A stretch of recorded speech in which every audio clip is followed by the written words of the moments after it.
July 4th, 2130. City Morgue, Chicago City, Illinois. United Laurentian States, ULS. Machinery hummed in the background, pounding through Jacob's head like a drum as he stared through the window. Sweat pooled on his neck, arms, and chest. His body swayed back and forth like a yo-yo. A liquid diet has a way of sticking with you even when the party is over. Brain fog and pain battered his insides as his mind oscillated between feelings of hope and despair. The sugary aftertaste of his late-night session with Malibu rum was no longer pleasant. Now the once pleasant taste had turned into a slowly raging burn of calories and alcohol, flipping his stomach like a toxic pancake. 10 days ago, his life changed forever. He should have stopped, but now he couldn't. The cold morgue interior blasted his body with the AC, but Jacob stayed focused on the large observation deck window. He could not leave. On the other side of the glass stood 3 cylindrical capsules nestled within steel rings and ceramic plating, sitting atop a massive hydraulic platform. A large monitor hung from a wall above the 3 capsules, providing dates and status information. Current status: non-viable for further treatment. Storage agreement expiring. The cylindrical capsules consisted of hardened transparent plastics and glass, with additional monitoring equipment attached to each capsule's base. Inside each capsule, a person floated within transparent blue liquid. One for his father, one for his mother, and one for his wife. Their bodies looked better than when he first saw them at the hospital, torn hunks of flesh sacrificed on the altar of the restorationist agenda. Scarring was gone, cuts and tears filled in, and his mother's legs reattached. Jacob reached into his pocket, retrieving a blue and gold flyer he saw at the hospital. Death is not the end. LifeWorks Restoration. Gaia Health, Incorporated. "Mr. Smith," a voice called out to him. It was Dr. Gina Williams, medical examiner and head of Decedent Affairs Coordination. She stood outside of her office, glaring at Jacob impatiently. "A word, please," she said, motioning for him to follow. Jacob stumbled forward, swaying side to side as he followed her into her office. Inside, he discovered Larry, an intricately muscled morgue technician already in the office, sitting in the corner. Larry was reading over a large tome of documents, hard copy instead of on a datapad for some reason, only raising his head briefly to say hello as Jacob collapsed into a chair. Dr. Williams shook her head as she took her seat at the desk. "We've been trying to reach you, Mr. Smith. Where have you been?" she asked as she sat down. "That's none of your business, lady," Jacob responded, his words slurring slightly. "Wow. Okay," she said, sighing heavily before continuing. "Mr. Smith, I am informing you that we are officially moving your mother, father, and wife towards the final stage of decedent processing. Their bodies will be cremated 7 days from now, on July 11th, in compliance with ULS Environmental Standard 36. "What? Please, no. There must be more you can do," Jacob insisted. She continued, "We can provide their remains to you on the evening of July 11th, either here or at your home," said the doctor. "No, please. Their doctor said that they have low brain tissue degradation after the attack." "Yes, tissue is preserved. However, there is no spontaneous neural activity or interaction with external stimuli. Additionally, their neural network degradation levels are above the threshold limit for initiating the neural reclamation procedure, Mr. Smith," she replied. "Please, I can't lose them. Give them the neural reclamation procedure, like it says here," Jacob pleaded, retrieving the flyer from Gaia Health. "Binational insurance will not cover that procedure," replied Dr. Williams. "My wife served during the Arctic War. Use her veterans benefits," Jacob insisted. The doctor sighed. Your wife's veteran benefits will only cover the extended storage they are in now. To even begin the neural reclamation procedure, they must have a neural signature scan in the binational database, as well as having low brain tissue deterioration and minimal fragmentation to their neural network. What about my mother and wife? My mother was scanned 25 years ago when she was a doctor during the pandemic. The Army scanned my wife. I'm sorry, Mr. Smith. Your mother's scan was too rudimentary. Neural network degradation is above threshold limits for all of them, replied the doctor. Jacob fell out of his chair and onto his knees sobbing. Please, I'm begging you. Give them one more chance. I need them. They're gone, Mr. Smith. You have my condolences, she replied. Jacob wept. Emotion spilled out of him like a leaky basement pipe, finally bursting under pressure. The doctor sighed heavily. She was done with this.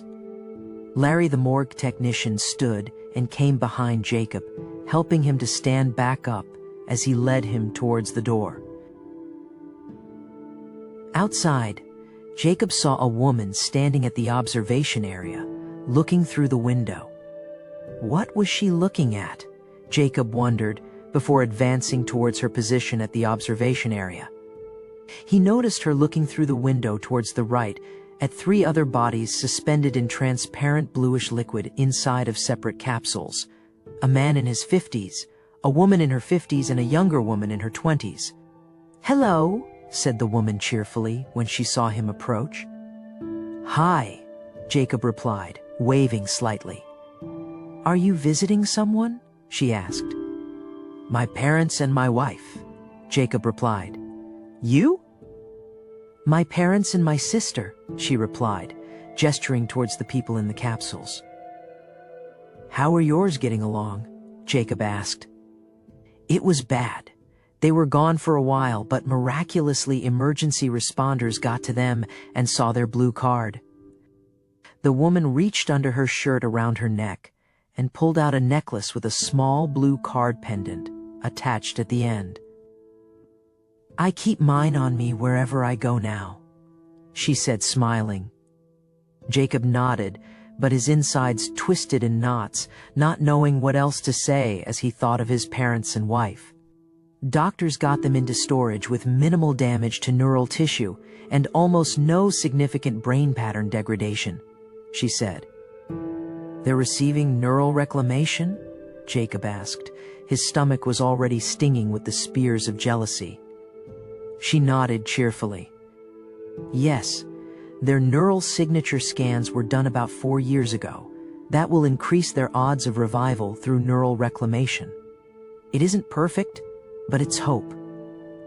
I'm Tiana, by the way, she said, extending her hand.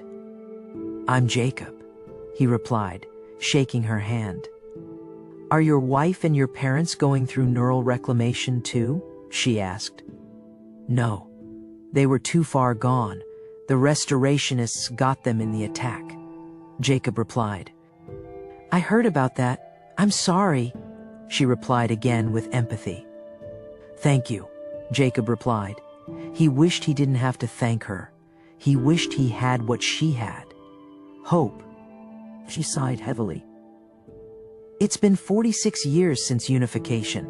It's scary how some people won't move on. Jacob nodded. An hour later, Jacob sat alone at the bar, nursing a glass of whiskey while staring ahead at the wall behind the counter. Shelves stacked high with ArcLight vodka, green and peppery. There was Union Whiskey 2085, honey sweet with a massive kick. Kestrel beer, smooth, hearty and dependable. Breakfast, lunch, and dinner all in one place. Soft velvet jazz music played in the background. Other patrons moved from the bar to nearby tables, chatting and flicking through the holographic infotainment centers at their tables. His body tensed with emotion, remembering fishing trips with his father and snowboarding trips with his mother. Before the attack, he and his wife Naomi planned a trip to Maui. They had just renewed their passports. Their future was gone. "Careful, that'll kill you," said a smooth, lilting soprano voice. Jacob looked up. The bartender stopped behind the bar in front of him, wiping glasses from a nearby counter. "We're all gonna die," Jacob replied. "People usually come to this bar to celebrate," she replied. "Didn't mean to kill the vibes," replied Jacob, downing his glass and reaching to the bottle for a refill. The bartender turned towards the service island behind the bar counter. In moments she returned and placed a cool glass of water on the counter near Jacob's hand. "I didn't order that," he replied. "No, but you need it," replied the bartender. Jacob decided not to argue. He grabbed the glass and took a sip. The coolness of the water helped with the throbbing headache. "So why aren't we celebrating?" she asked. "It's hard to celebrate when you've lost everything," Jacob replied. You know, when I was a little girl, I would pray to God to make things better." "I'm sure that worked," Jacob said sarcastically, making circling gestures at the interior walls of the bar. She chuckled. "This bar is the good part. It came after I seized my will and then I regained my power. I stopped hoping, stopped running, and I started doing. Nietzsche would be proud. After all, God is dead," he replied sarcastically. "That's not what he meant," she replied. "Sure it is," Jacob retorted. "I think he would say, mourn the past, but then create new answers when the old ones no longer fit. All I'm saying is, don't drink yourself to death. Not here, not anywhere." "Or what? You'll miss me," Jacob replied. The bartender smiled. "He might," said the bartender, gesturing behind him. Jacob looked back. A man in a sharply tailored black and gray suit was making his way towards the bar, his eyes fixed on Jacob, an overcoat draped on his arms. "Mr. Smith," said the man, in a calm, almost sultry way. "Good to see you. I was told I could find you here." "I'm not interested, buddy," replied Jacob. "My wife will be relieved," replied the man as he sat down at the bar, placing his coat on a chair next to him. "Look, man, I just wanted to be left alone," said Jacob. "Being alone doesn't suit a man, neither does living without a family," the stranger replied. Jacob turned in his seat, locking eyes directly with the stranger. "Who the hell are you?" he demanded. His insides clenched with burning anger and annoyance. "I am Dr. Henry Almeida Shaitan, and I am here to make you an offer." The doctor glanced at the bartender, who nodded and began to move off to the other side of the bar. "Offer?" Jacob replied, not knowing how to respond. "The morgue is wrong. Neural reclamation will work. I can bring back your family," said the doctor. "But they told me it wouldn't work," said Jacob. "They lied to you," replied the doctor. "What?" said Jacob. "People at the top tell this lie so that the masses stop asking for what they deserve. You could have children with your wife like you both intended," said the doctor. Jacob shook his head. "Is this a sick joke? I'm not playing along."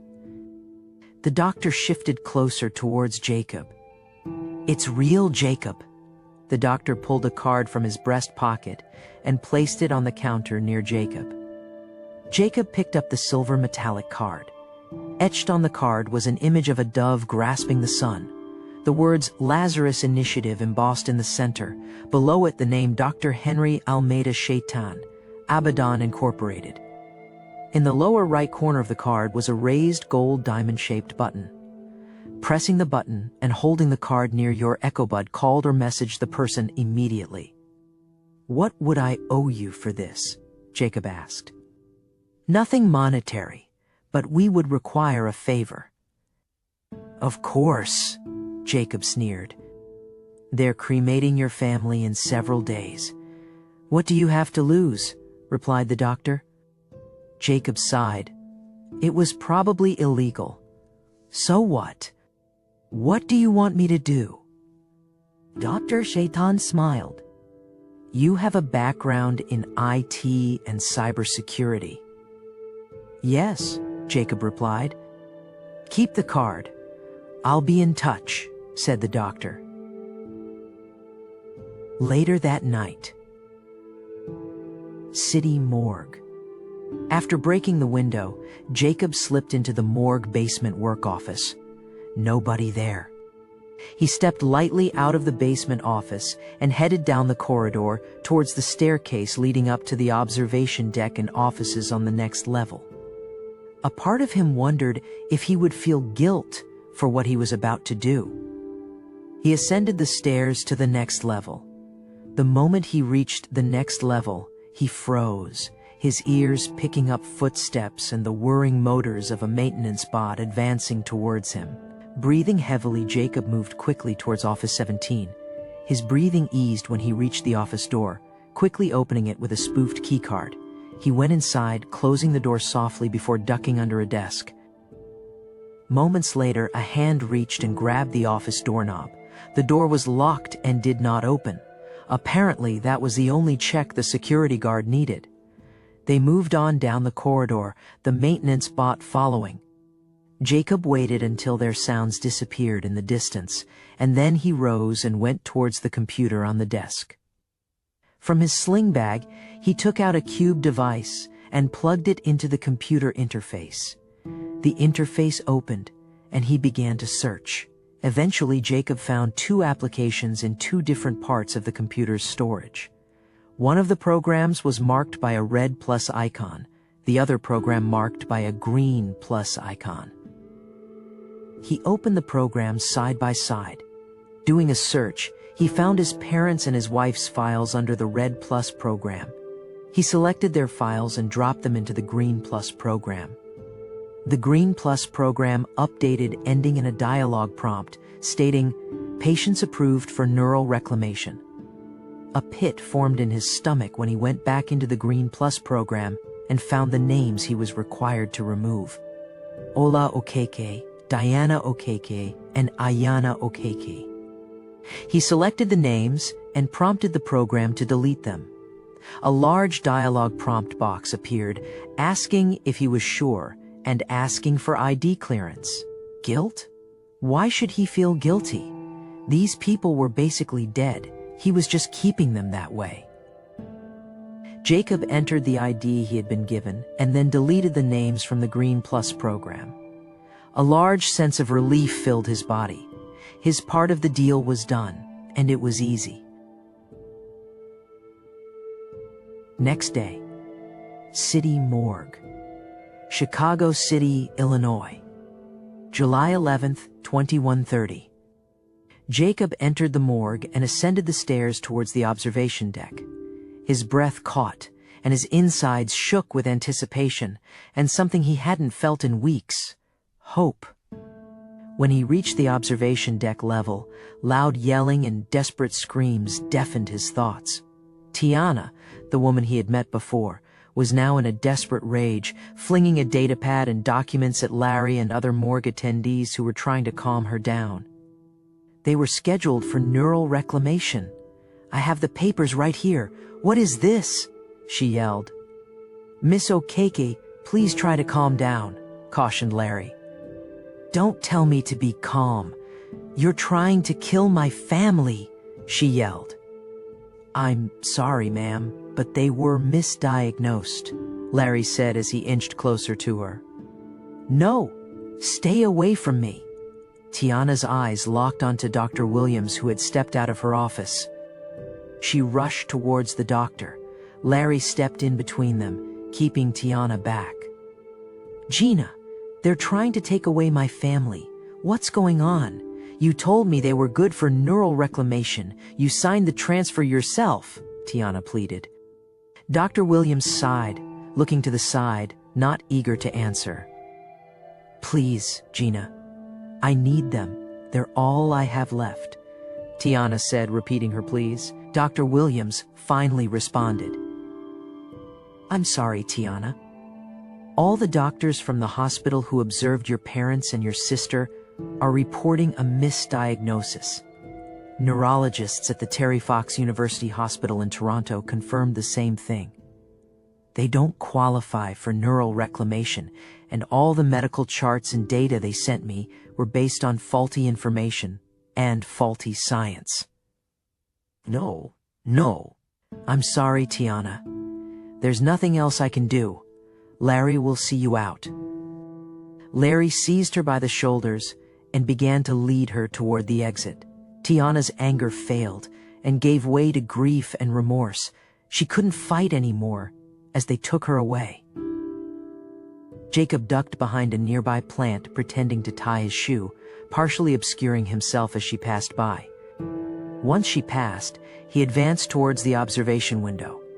Relief came over him when he gazed at the bodies of his father, mother, and wife Naomi.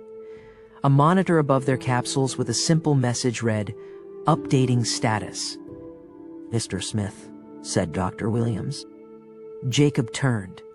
The doctor advanced towards him, glaring at him suspiciously as she glanced out towards the capsules holding his family. "I am required to inform you that your family has been removed from decedent processing. They will not be cremated at this time. Their status is being updated." Her voice was tense and controlled. It sounded like she was trying to suppress her anger. Did she know? It was time to go. 45 minutes later, Jacob exited the driverless Honda Sprite and began walking towards his apartment complex. He paused as his Echo Bud pulsed in his ear. He tapped the button. A bright augmented reality screen appeared in the air in front of him with a new, unopened message. He lifted his hand and tapped into the air onto the message. The message opened. "Welcome to Project Lazarus. Neural Reclamation has begun for patients 0180 Josiah Walker, 0285 Marie Walker, and 0305 Naomi Smith. Healing our family and yours. Abaddon Incorporated." Jacob smiled. Things were finally changing. The end.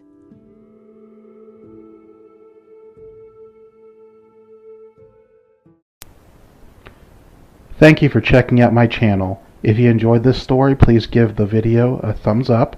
Also, please check out the links in the description if you would like to check out more of my writing. Thank you, and have a good day.